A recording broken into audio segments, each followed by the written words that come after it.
Dans cette nouvelle vidéo, aujourd'hui, nous allons parler de productivité et zénitude. À tout de suite.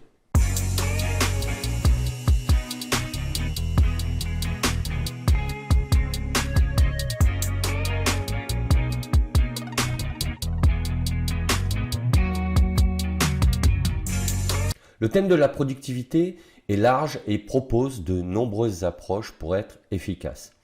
On y parle souvent d'organisation, d'objectifs et de planification, et c'est complètement adapté comme démarche pour être productif. Mais il y a une approche que l'on a peu l'habitude d'utiliser pour évoquer ce sujet. Celle de se mettre dans des dispositions relaxantes, car on oppose souvent productivité et relaxation. Et pour cause, on nous a toujours appris que la relaxation était réservée au repos et qu'elle n'était pas compatible avec l'action de produire. Il faut donc se débarrasser de cette pensée limitante. D'ailleurs, la pratique de la relaxation tend à se démocratiser de plus en plus dans les domaines sportifs, scolaires et de l'entreprise pour être plus efficace. En sachant que la relaxation favorise la concentration, à l'inverse du stress qui a plutôt tendance à la réduire. Il y a donc un lien direct entre la relaxation, la concentration, la gestion du stress et l'efficacité. Nombreux sont aujourd'hui les étudiants qui pratiquent la sophrologie avant leurs examens pour diminuer le stress et ne pas perdre leurs moyens en situation d'évaluation. On retrouve ces approches chez les sportifs notamment de haut niveau, ils le savent très bien. Il vaut mieux être concentré et décontracté plutôt que crispé. On pourrait aussi prendre l'exemple des artistes qui sont frappés par le trac avant de monter sur scène ou tout simplement de quelqu'un qui doit se livrer à l'exercice d'une prise de parole en public. L'objectif pour être décontracté étant de se libérer de toute pensée négative qui peuvent devenir toxiques et limitantes pour notre productivité. Il va donc falloir se mettre dans des dispositions favorables pour être plus productif. Pour être décontracté et détendu, il ne faut pas hésiter à se réserver des moments à soi-même pour ne rien faire. On a toujours tendance à vouloir faire quelque chose.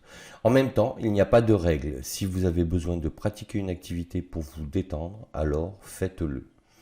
Alors, comment s'organiser pour être serein ? L'organisation est un bon moyen pour être plus serein et mobiliser toute son attention sur une ou plusieurs tâches à réaliser. Cela va impliquer plusieurs points. Tout d'abord, définir ses objectifs. Il va falloir définir un objectif en déterminant des plages horaires quotidiennes, hebdomadaires et mensuelles tout en se laissant des marges de manœuvre. Déterminer un timing pour réaliser un travail facilite la gestion du temps et permet d'évaluer plus facilement le volume des tâches que l'on peut réaliser. Cela crée des automatismes et évite de s'éterniser sur une tâche et donc de brasser de l'air. De plus, le fait de définir des objectifs nous donne une vision plus motivante qui favorisera la concentration. Ensuite, préparer ses tâches. La préparation des tâches peut prendre un peu plus de temps au départ, mais une fois que c'est fait, on en gagnera par la suite.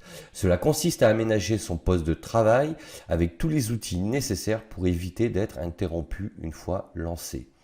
Se préparer permet de se libérer l'esprit et de se concentrer sur ce qu'il y a à faire. La checklist est un bon moyen pour ne rien oublier. Adopter une méthode. Ensuite, il faut choisir une méthode de travail. Personnellement, j'apprécie la méthode Pomodoro.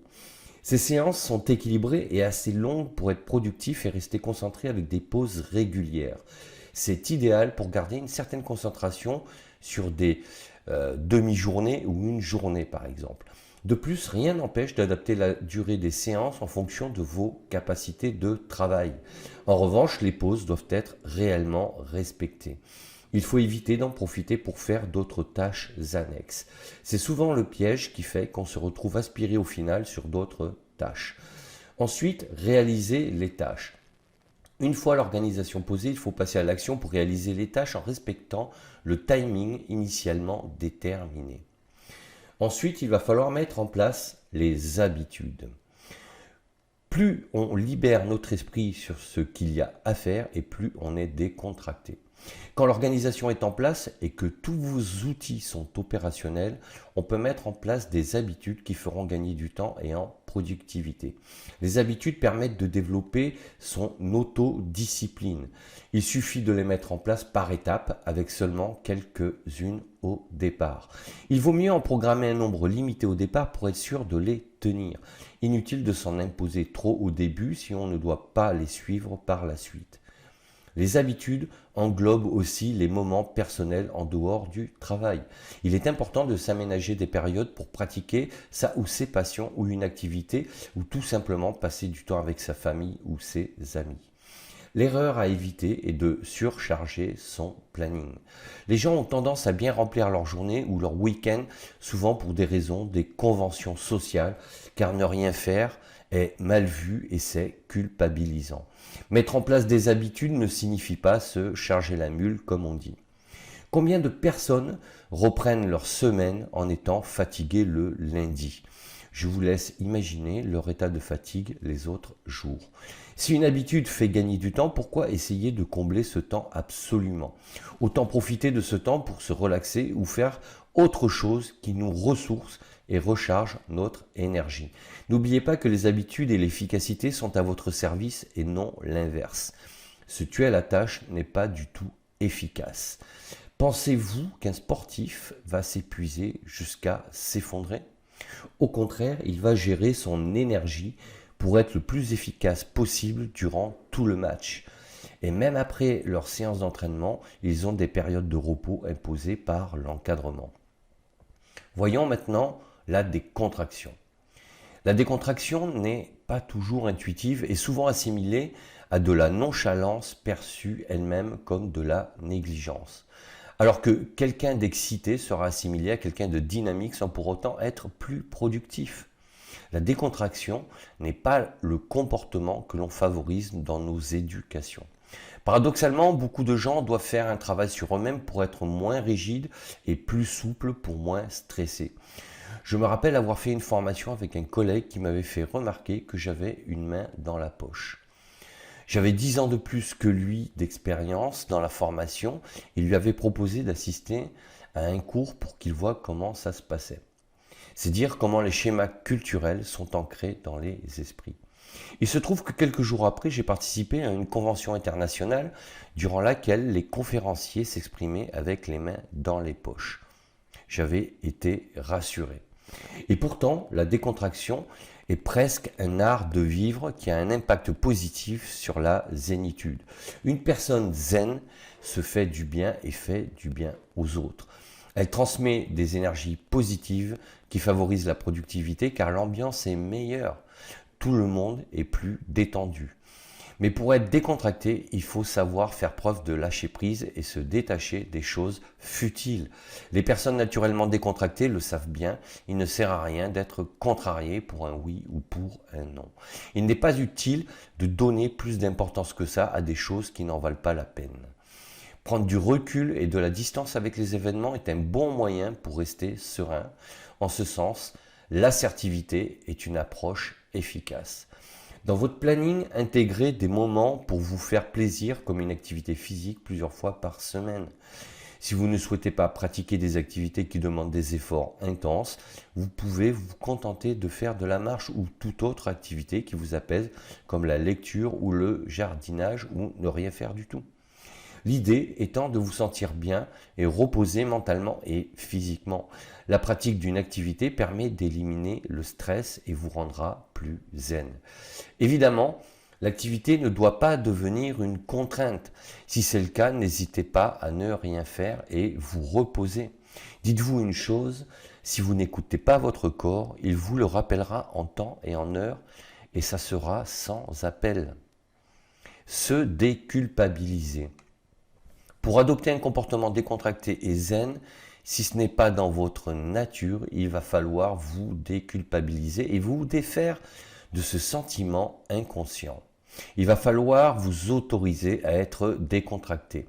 Combien de managers, de cadres et de salariés l'ont compris seulement après avoir fait un burn-out ? Tout ça parce que l'environnement dans lequel ils évoluaient aurait mal perçu d'être décontracté alors que tout le monde s'active en permanence sans être forcément plus productif. Ce n'est pas toujours simple d'adopter une manière de travailler différente au sein d'un groupe qui a ses modes de fonctionnement même s'ils ne sont pas efficients. Aujourd'hui, l'activité économique dans sa majorité est organisée sur le principe du présentéisme avec des horaires fixés car c'est facilement mesurable même si cela n'apporte aucune valeur ajoutée. C'est donc plus facile de fonctionner par objectif et non par horaire en étant à son compte. Créez donc un environnement calme. Pour être zen et efficace, l'environnement joue un rôle prépondérant.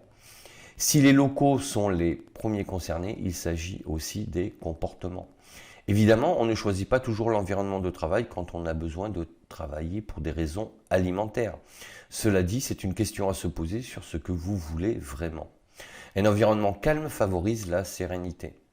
Mais plus que l'environnement, c'est votre comportement calme qui vous apportera de la sérénité. C'est ce qui m'avait frappé lors de mes voyages aux États-Unis ou en Asie. Les gens sont décontractés et calmes malgré le bruit ambiant et l'agitation dans les grandes villes. En fait, j'en ai réellement pris conscience en rentrant et en retombant dans une ambiance où tout le monde s'excite pour rien, comme quoi c'est possible. En résumé, être zen pour être plus productif implique un travail sur soi avec paradoxalement de la discipline personnelle. Les gens excités ne sont ni disciplinés ni organisés. La meilleure manière de réduire le stress pour être productif est de favoriser un environnement zen pour faciliter la concentration et la décontraction. Plus qu'un comportement, c'est un état d'esprit. Voilà ce que je voulais vous dire sur ce sujet. Si cette vidéo vous a plu, n'hésitez pas à vous abonner à la chaîne, à mettre un pouce bleu vers le haut. Et sachez que vous pouvez également télécharger librement et gratuitement mon guide « Comment trouver sa voie pour s'accomplir » et mon livre « Accomplissez-vous » dont je vous mets les deux liens sous la vidéo. Je vous dis à bientôt pour d'autres sujets et d'ici là, portez-vous bien. Ciao, ciao.